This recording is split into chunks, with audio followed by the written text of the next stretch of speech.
لو نفس المشكله بتتكرر مع اكتر من موظف عندك فغالبا المشكله مش في الموظف، المشكله غالبا في ادارتك. في معنى خطير جدا في مقوله الامام علي لما قال: دواؤك فيك وما تشعر وداؤك منك وما تبصر.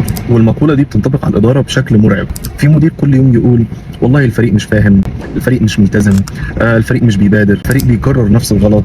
بس هل سألت نفسك في مرة هل أنا السبب؟ هل المشكلة فيك أنت مش في الفريق؟ يمكن المشكلة مش في الفريق، يمكن المطلوب مش واضح، معيار النجاح مش متحدد، نظام متابعة عشوائي، يمكن المحاسبة بتتأخر. ساعات أداء الفريق بيبدأ من طريقة الإدارة نفسها، والدواء برضو عند المدير نفسه. واضح أكتر، معايير متحددة، متابعة صح، نظام يمنع تكرار الأخطاء. المدير الضعيف بيسأل مين اللي غلط؟ مين السبب في الغلط ده؟ لكن المدير القوي بيسأل نفسه في طريقة إدارتي صح إن الغلط ده يتكرر؟ لأن أول خطوة في إصلاح الفريق إن المدير يبطل يشوف نفسه دايما صح وإن هو بره المشكلة. لو أنت موظف وعاوز تترقى مدير وعاوز تفهم يعني إيه ليدرشيب، يعني إيه مانجمنت، تابعني لايك وفولو.